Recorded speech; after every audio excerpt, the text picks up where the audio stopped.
started with lecture.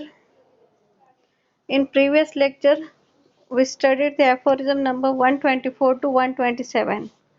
In this, we started with drug proving from aphorism number 105 to 145. In this, we finished up to 127. We divided drug proving into different parts. In this first part, 105 to 110, it is regarding the pathogenetic effect of a drug, that is drug proving. Then second part, primary and secondary action of drug, aphorism number 111 to 120. Then third part, it is regarding the ascertainment of doses of medicines for proving experiments, aphorism number 121 and 122. Then fourth part was aphorism number 123. It is regarding method of preparation of drugs for proving experiments. Then fifth part, it is from aphorism number 124 to 127, and it is the precautionary measures to be taken during proving experiments.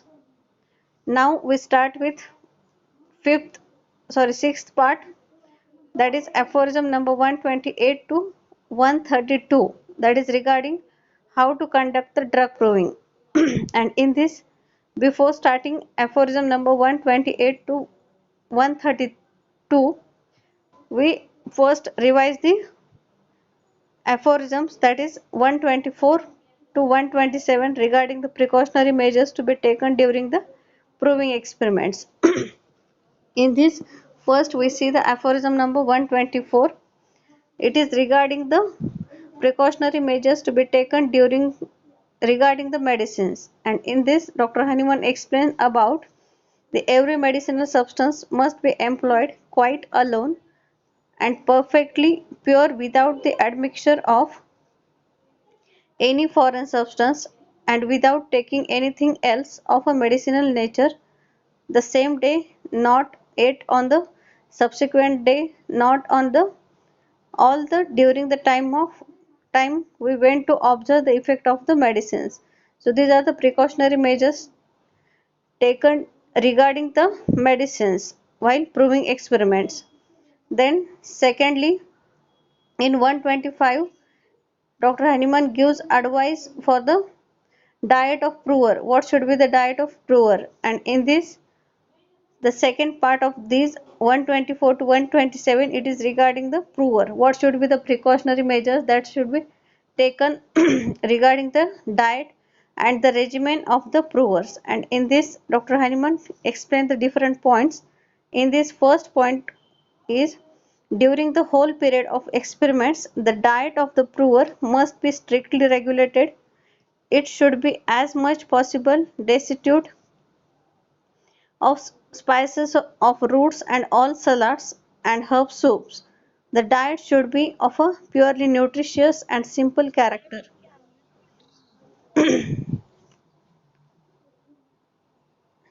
Yes.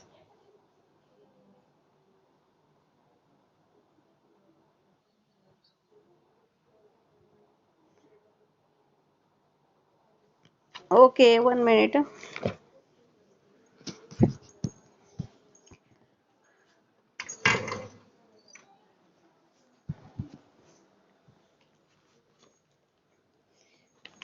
Yes, now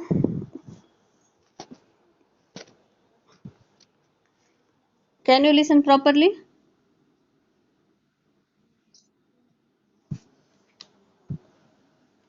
It is some network issue. So we seeing the precautionary measures regarding the provers. In this first point regarding the during the whole period of experiment, the diet of the prover must be strictly regulated. It should be as much possible destitute of spices, of roots and of all salads and herb soups. The diet should be of a purely nutritious and simple character, consisting of green vegetables, but the green vegetables that having the less medicinal qualities, which do not disturb the medicinal effect.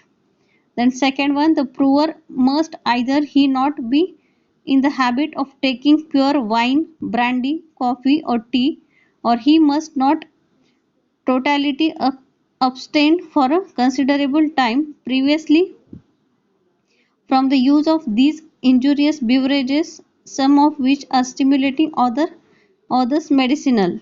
Then the third point regarding the precautionary measures of prover is that the prover must be preeminently trustworthy and conscientious. He must be a sincere person, he must be a diligent, and he must be a trustworthy.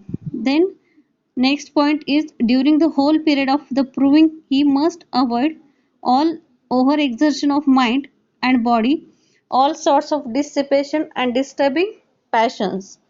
The next point is he should have no urgent business to distract his attention. He must be very self-observing and introspective, and he must possess a sufficient amount of intelligence to be able to express and describe his sensation in accurate terms. So these are the precautionary measures of prover to be taken during the drug proving. Then in 127 they explain about the proving and the gender preference, and in this they explain about the medicines must be tested on both males and females in order also to reveal the alterations of the health they produce in the sexual sphere. That is, to study the effect of medicine on sexual sphere, the medicine must be proved on both sexes, both on males and females, and not on a single gender. So it must be proved on a both sexes, male and female also, to see the effect of that medicine on the sexual sphere also. Then this was the yesterday's lecture. Now we start with today's lecture. In today's lecture we are going to start with the sixth part of the drug proving, that we divided the drug proving into different parts. And now these aphorisms 128 to 132, these aphorisms are related to how to conduct the drug proving, that what should be the procedure or how the doses are selected for the drug proving. This explained in these aphorisms, that is aphorism number 128 to 132. In this, first I will read the aphorism number 128. The most recent observations have shown that medicinal substances, when taken in their crude state by the experimenter for the purpose of testing their peculiar effects, do not exhibit nearly the full amount of the powers that lie hidden in them, which they do when they are taken for same object in high dilutions, potentized by proper triturations and succussions, by which simple operations the powers which in their crude state lay hidden and as it were dormant are developed and roused into activity to an incredible extent. In this manner, we now find it best to investigate the medicinal powers even of such substances as are deemed weak, and the plan we adopt is to give to the experimenter on an empty stomach daily from 4 to 6 very small globules of the 13th potency of such a substance, moistened with a little water or dissolved in more or less water and thoroughly mixed, and let him continue this for several days. So in this aphorism they explain about what should be the medicine to take for the purpose of drug proving, and what should be the dose of that medicine, or how actually we take the medicines for the experiments of drug proving. And in this Dr. Hanuman explained about the regarding the drug proving, that is what should be the doses of medicines which used for the proving experiments. And in this he explained about the medicines that we used for the proving purpose, it must be in a dynamic form and not in a crude form, as most recent and most advanced observation shows that the drug substance when from proving purpose is administered in crude form. Yes, most recent and advanced observations shows that the drug substance when for the proving purpose is administered in crude form does not give idea about full amount of signs and symptoms. Many of the properties of a drug remains in the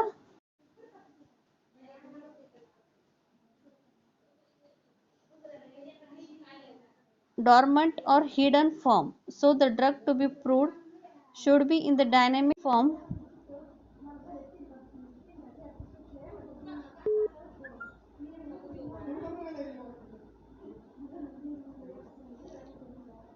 Yes, my voice is audible. Ma'am break हो रही है आवाज. Yes, I think there is some network issue.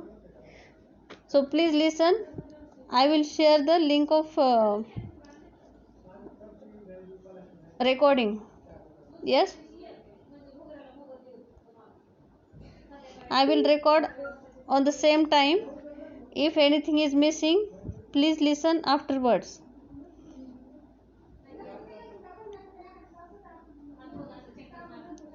Ma'am Yes, सुष्मिताची request accept करा ना. केली असेल मी केली है. मैम नंदिनी की भी करो. नंदिनी वेटिंग बता रहा है. क्या है मैंने जो बता रहा है waiting.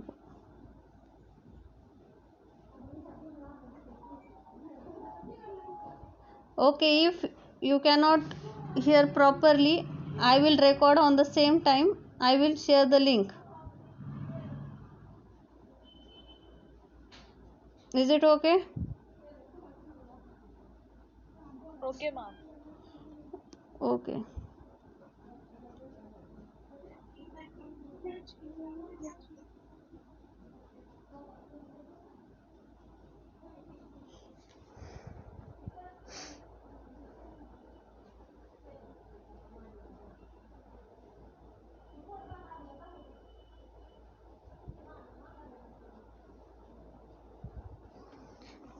So we started with aphorism number 128, and it is regarding the what should be the dose of the medicines that we take during the proving experiments, and we have to use the dynamic form of medicine and not in a crude form. So why we not using the medicine in crude form and why we are using the medicine in dynamic form, that is explained in. voice is not clear. Yes, please cooperate. I will share the link if you are not audible on the same time. I will record properly and I will send the link. Is ma'am आवाजच नाही येते तुमचा proper. आत्ता जरी आवाज येत नसला तरी मी recording पाठवते तुम्हाला, लिंक शेअर करते नंतर. Okay ma'am. कारण की मग हे मध्ये मध्ये बोलून काय होईल, रेकॉर्डिंग चालू येते, मग तुम्हाला मग परत ते रेकॉर्डिंग ऐकायला हे होईल. तर मी काय करते, रेकॉर्डिंग करते आणि मग ते शेअर करते. मग जरी आवाज नाही आला तरी तुम्ही जे मिस झाले ते त्याच्यामध्ये ऐकू शकता.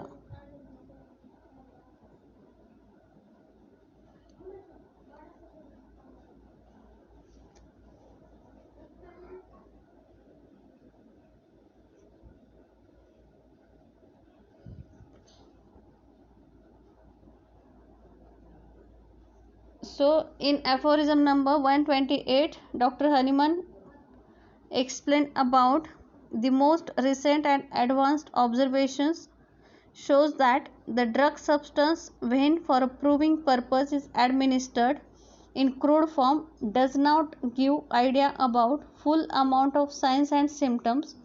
Many of the properties of a drug remains in the dormant or a hidden form.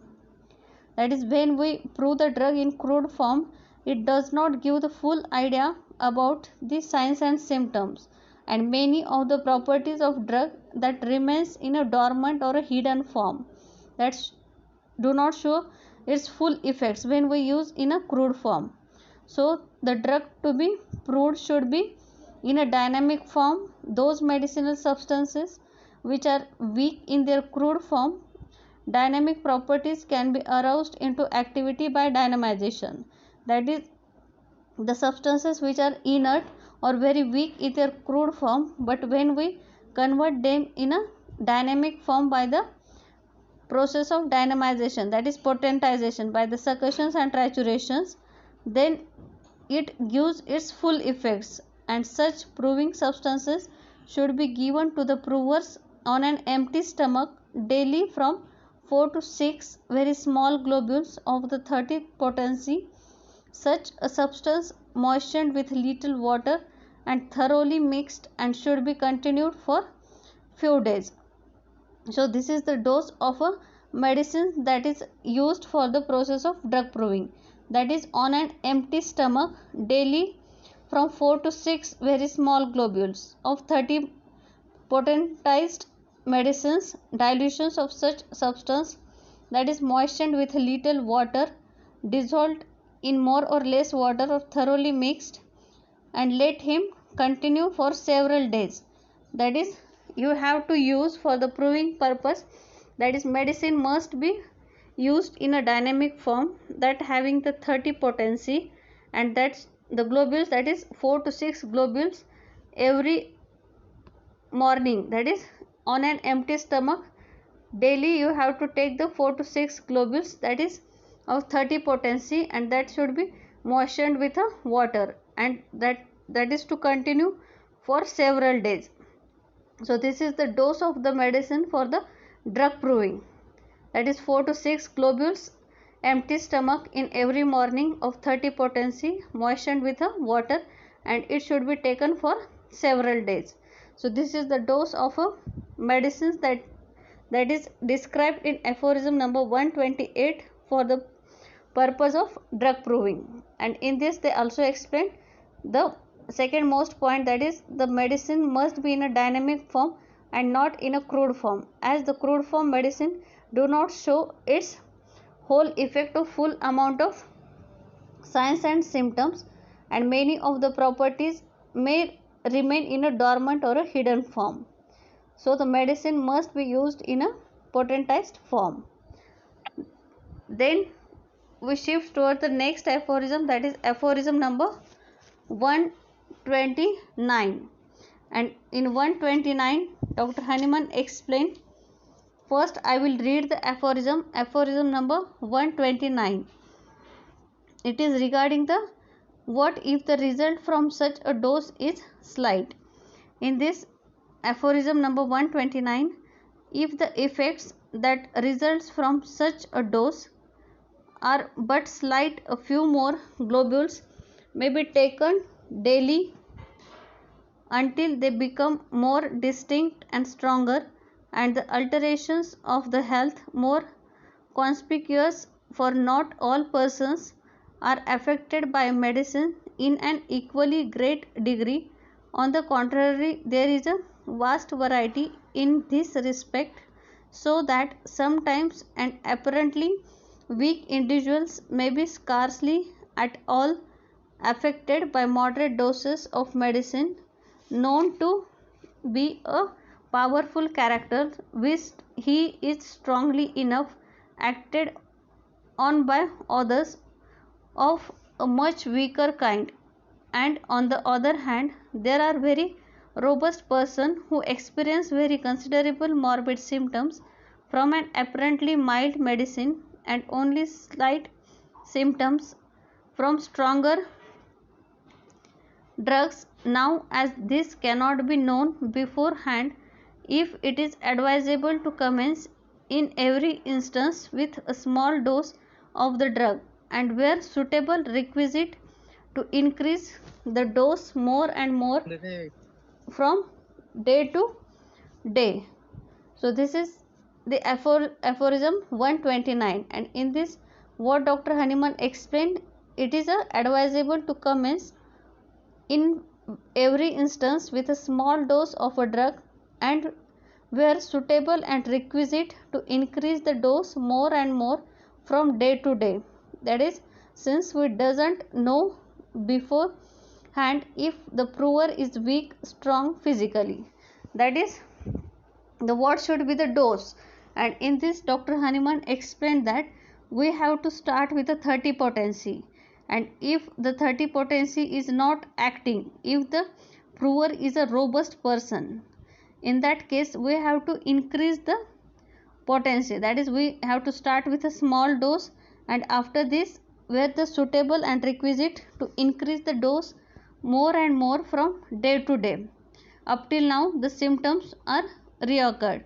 And in this, since we does not know beforehand if the prover is weak or strong physically, means while proving the drug we do not know the patient is weak or strong, and for this reason when we start the drug proving in 128 we see that while starting the drug proving will start with a 30 potency, that is 4 to 6 globules may be taken empty stomach daily for several days, but it cannot act for every prover, that is every prover is different, some provers are weak, some provers are strong physically also, and the effect of every medicine is different on different provers. So for this reason what to do in this, the small dose, that is selection of a potency for a prover, that is we have to start with a small dose, that is effect of a drug depends upon the inherent capability of drug and the capability of a person to react with external stimuli, that we see in footnote under aphorism number 117, that is effect of drug depends upon the two factors. In this first factor is the inherent capability of that drug, and the second factor is that the capability of a person to react with external stimuli, that we call it as a susceptibility. Although with the help of the theoretical idea we can have only the guess, that is these are the theoretical terms and we can guess only, and no 100% idea about the above two factors, that is these two factors are regarding the effect of drug, but while practically doing these experiments these are the theoretical terms or the theoretical idea, and we can only guess on these factors, but while doing the practical in this it is very difficult to select the dose of the medicines, that is no 100% idea of above two factors.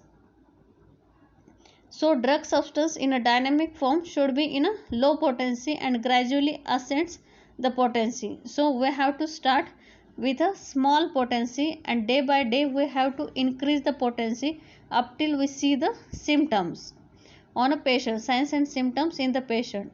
So this is regarding the starting with a drug proving experiments with a small dose. In this it is advisable to commence in every instance with a small dose of the drug, and where suitable and requisite to increase the dose more and more from day to day, that is after this we have to increase the dose, as we do not know doesn't know beforehand if the prover is weak or strong physically. For this reason we have to start with small dose, and day by day we have to increase the dose up till we see the signs and symptoms. So this is regarding the aphorism number 129. In this part we are going to see the how to conduct the drug proving, and in this in 128 we started with the dose of the medicines for the drug proving. In this we see the medicine which we use for the drug proving experiments, it must be in a dynamic form, as in a crude form it does not show its proper effects or does not give idea about the full amount of signs and symptoms, and the properties of the drug may remain in a dormant or a hidden form. So we have to use the medicine in dynamic form, and it should be very well potentized by the process of trituration and succussions. And after this, these medicines can be taken in empty stomach daily morning, 4 to 6 globules of 30 potency, that is moistened with water for several days. This is in 128. And in 129 Dr. Hanuman explained about, that is, we have to start with a small doses, and after this we have to increase the dose more and more from day to day up till we see the signs and symptoms in the patient prover. Then we start with next aphorism, that is aphorism number 130. So first I will read the aphorism 130. It is regarding the what is the advantages of large dose in proving. In this, if the first dose administered shall have been sufficiently strong, this advantage is gained that the experimenter learns the order of succussions of the symptoms and can note down accurately the period at which each occurs, which is very useful in leading to a knowledge of the genius of the medicine, for then the order of the primary actions as also that of the alternating actions is observed in the most unambiguous manner. A very moderate dose even often suffice for the experiments, provided only the experiments is endued with sufficiently delicate sensitiveness and is very attentive to his sensations. The duration of action of a drug can only be ascertained by comparison of several experiments. So what is given in this aphorism, that the first dose acts, record the symptoms, the repetition of the dose and study of duration of action of the dose. In this they also explain about what is the advantage of large dose in proving. When we use the large dose, what are the advantages? In this they explain about, if the first dose administered shall have been sufficiently strong, this advantage is gained that the experimenter learns the order of succussions of symptoms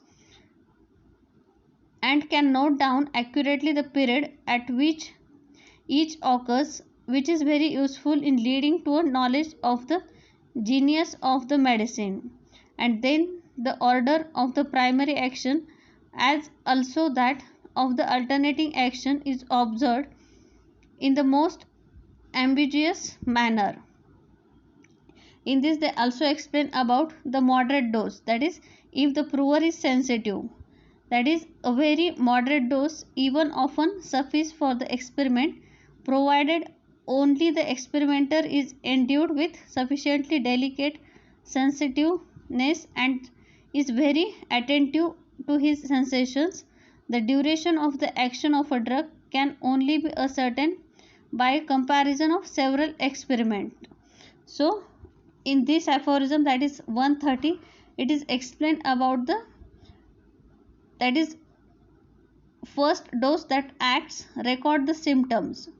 When the first dose acts, we have to record the symptoms and stop the repetition of the dose of the medicine, and study of duration of a drug can be noted. In this, in order to ascertain the order of successions of symptoms, repetition of medicine should be stopped as soon as the first symptom have been appeared. Means in 128 we started with the 4 to 6 globules for several days. In 129 we explain about we have to start with a small dose, and if the small dose not acts, we have to increase that potency by day up till the symptoms appear. And now in 130, when the first symptom appears, we have to stop that medicine. In this, the repetition of the medicine should be stopped as soon as the first symptom have been appeared. When first symptom appeared, we have to stop the repetition of the dose, and after this we have to study or observe the what symptom and sign appeared in that prover. because if the second dose is administered, it acts curatively. As if we stop the medicine after first dose, we can note down the symptom, but first dose we have appeared some symptoms and we took second dose immediately. After this, the second dose may act it on a curatively, that the symptoms produced by the first dose may disappear by the second dose, that it acts curatively and removes the effect of a first dose and develop the opposite state. Such symptoms should be closed in bracket. So the all the symptoms get closed in a bracket. For this reason, when we see the first symptom, we have to stop that repetition of the medicine, right? Proving experiments. And in order to study the duration of action of a drug, stop repetition as soon as the first symptom appeared and record the symptom till stand still. Means what should be the duration of action of that medicines? That is, we start some medicine, that is, in order to study the duration of action of a drug, stop the repetition as soon as the first symptom appeared and record the symptom till stand still. So this is the duration of action of that medicine, that is, from the first symptom appeared and the condition becomes standstill. This is the duration of action of that medicine. So we can record this duration of action of medicine by stopping the repetition of the second dose. So we can record the duration of action of medicine or the drug, that is explained in aphorism number 130. In this, when the first symptom appeared, we have to stop the medicine, as when we use the second dose may act curatively and removes the effect of the first dose and develops the opposite state. Such symptoms should be closed in bracket. And in order to study the duration of action of a drug, stop repetition as soon as the first symptom appeared and record the symptom till stand still. The symptom becomes stand still. So this is explained in aphorism number 130. Now we shift toward the next aphorism, that is aphorism number 131, and it is regarding the what is the drawback administering repeated dose after symptoms start appearing. In this also they explain about the drawback of administering the repeated dose after symptoms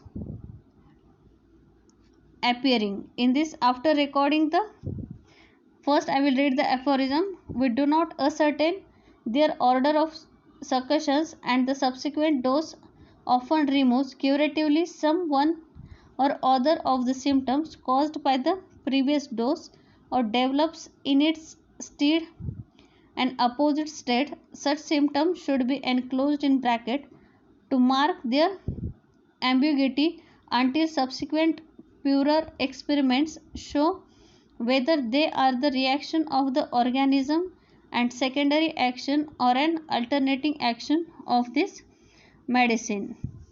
So it is regarding the increasing the dose of the same drug, that is, after recording drug symptoms while proving and after study of duration of action of the drug. If physician wants to study something else than this, the same medicine should be given to the same prover with increasing the potency of the drug. In such trials, we are unable to study serial order of symptoms of a drug. Most of the times, second dose eradicates the effect of the first one, repeated for several successive days in increasing potency.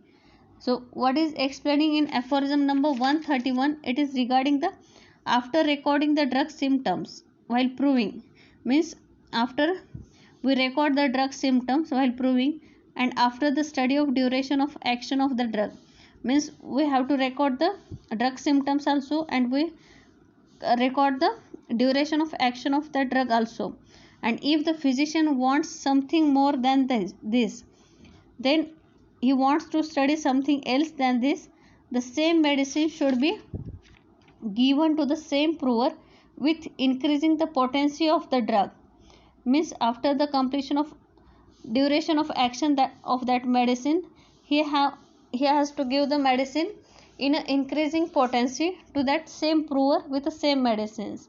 And in such trials we are unable to study serial order of symptoms of a drug, as if we see that first we study the action of 30 potency, and after this we want to study that medicine again more, and for this reason we give the 200 potency after the completion of duration of action. But sometimes it may happens the second dose may eradicate the action of the first dose in some cases, but in some cases it may show the results also, that it may show again more symptoms regarding the 200 potency. So in such trials we are unable to study serial order of the symptoms of a drug. Most of the times second dose eradicates the effects of the first one, repeated for several successive days in increasing potency. That may be repeated for several successive days in increasing the potency. So this is regarding the aphorism number 131. Then we shift towards the next aphorism, that is aphorism number 132. And in this, what is explained in aphorism number 132? It is what is it with weak drug their administration.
So we started with aphorism number 132. In this first I will read the aphorism number 132. But when the object is without the reference to be sequential order of the phenomena and the duration of the action of the drug, only to ascertain the symptoms themselves, especially those of a weak medicinal substance, in that case the preferable course to pursue is to give it for several successive days, increasing the dose every day. In this manner, the action of an unknown medicine, even mild in nature, will be revealed, especially if tested on sensitive person. So what is given in aphorism number 132? It is regarding the what is the weak drug and their administration. And in this Dr. Hahnemann explained about the drug proving of a weak medicinal substance. In this, after dynamizing such weak medicinal substances, they should be given for several days with increasing dose. Means these medicinal substances, weak medicinal substances, can be used for several days, and that may be used with increasing dose of the drug. Means we have to use the increasing potency and the dose of that medicines in increasing doses. In this, only to ascertain the symptoms themselves, especially those of a weak medicinal substance. In that case, it is preferable course to pursue is to give it for several successive days in the increasing the dose every day. Means we have to give them for a several successive days with increasing the dose every day. So this is regarding the weak drugs. When we use the weak drugs for the proving purpose, in this we have to increase their dose for several successive days. So this is small aphorism, that is aphorism number 132. So these are the aphorisms. Aphorism number 128 to 132, that is regarding how to conduct the drug proving. How the drug proving conducted. In this, the drug proving is not so simple and easy a matter for the following reason. Why the drug proving is difficult? So these are the some of the points. For this reason the drug proving is difficult. And in this, the first point regarding why the drug proving is not simple. In this, the doses by which the corresponding varieties of symptoms are produced differ widely in different drugs.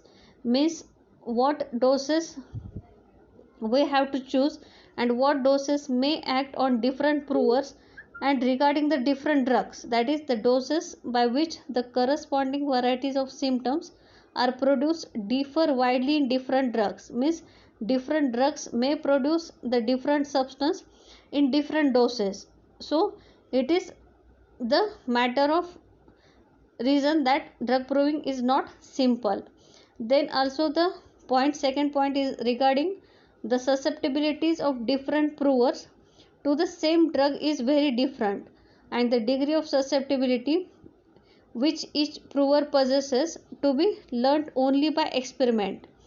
One prover will take 500 drops of thuja without any effect, another taking 20 experiences violent specific symptoms. Means what are the difficulties that we face during the drug proving experiments, and in this these are the difficulty we may face during the drug proving. In this, first regarding the dose by which the corresponding varieties of symptoms are produced differ widely in different drugs, that is different drug produces different symptoms in different doses. So it is very difficult task ki what to be the exact dose of the medicines that will affect that person, or it will not affect that person, or can cause any symptom or not cause any symptom. Then second point is regarding the susceptibility. In susceptibility, the susceptibility of different provers of the same drug is very different, that is every prover having their own susceptibilities, and regarding the every drug it is different. So the degree of susceptibility which each prover possesses to be learnt only by experiments, and with it can be learned only by experiments or experience, and not only by theoretical knowledge. If we have enough theoretical knowledge but we cannot experiment it, or we cannot experience taken by us, we cannot recognize that this susceptibility, the drug is susceptible, medicine is means that patient is susceptible to that medicines or not. So for this they give the examples, that is, one prover will take 500 drops of thuja without any effect. Means some patients are there, they may take any medicine, they cannot show any effect on their body, but there are some persons who may take small amount of that medicines, they show violent effect of the same medicines. So these are the regarding the susceptibilities. Some are very susceptible, some are very less susceptible, and the same person having the different susceptibility for the different drugs. Then the third point regarding the susceptibility of provers to different preparations of the same drug is very various and apparently capricious. That is, if the provers having the susceptibility, that is susceptibility of the provers to different preparations of the same drug, if we use the same drug but having the different preparations, means the same prover having the same medicines, but when we use it in a 30 potency, it having a different susceptibility, when we use in a 200 potency, it having a different susceptibility. So it is very difficult to conduct the drug proving for these reasons. So one record characteristic specific symptoms from large doses of crude drugs and is not affected by smaller doses. Another is acted on by dilutions and not by any quantity of the crude substance. That is, one record characteristic specific symptoms from large doses of crude drugs. That is, when we use the large doses of crude drugs, it may show the characteristic specific symptoms, and it not affected by small doses, but it cannot affected by small doses. Another is acted by and dilutions and not by any quantity of the crude substance, and some may show the effect only by dilutions and not any quantity of a crude substance. So these are the differences while we use the medicines for the drug proving. That is, what should be the dose, what should be the repetition, what should be the quantity. It may be in large doses, it may be in a small doses. Some may show effect in a small doses, some may show effect in a large doses. We may observe that the proving of a drug is not so easy an affair as it seemed to be. The individuality of the prover as well as of the drug plays here so important a part. A successful proving is often on the boldest but unsusceptible prover with the best goodwill and the greatest devotions may obtain only a scanty and one-sided result. So this is regarding the difficulties that we may face during the drug proving, and in this there are different rules regarding the how to conduct the drug proving. They explain in aphorisms number 128 to 132. That is, in 128 regarding the we have to use the medicine in dynamic form, we have to take the medicines with 30 potency in empty stomach, 4 to 6 globules. Then in 129 it is regarding the small doses, we have to start with small doses and increase the potency day by day. Then in 130 it is regarding the when we see the symptoms, first symptom appear, we have to stop the repetition and record the duration of action of that medicine. Then in 131 it is regarding the increasing the dose of the same drug to see the more effects, and 132 it is regarding the drug proving of a weak medicinal substance, we have to do given for several days with increasing dose. So this is the aphorism number 128 to 132. 2, that is how to conduct the drug proving. So today we will stop here. I think you have a lecture of surgery. Yes. Yes, ma'am. Okay, we will stop here. We will again revise these aphorisms. I think you all not clear about these aphorisms. We will revise it tomorrow also and see the next part also. Yes, ma'am. So thank you friends. We will see you tomorrow.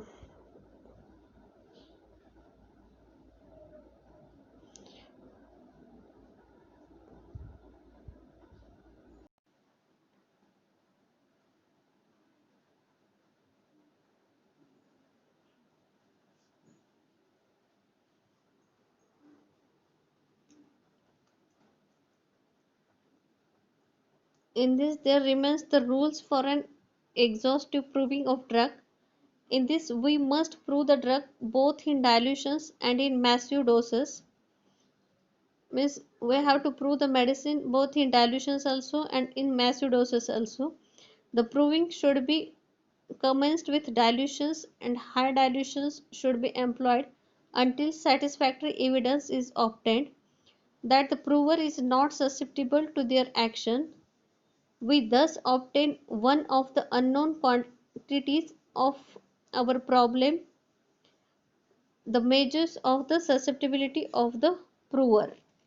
Where a keen susceptibility is found to exist, the greatest care must be exercised to avoid blunting and perverting it. With this view, repeated experiments should be made at the long intervals with high potencies until no new variety of symptoms are evoked.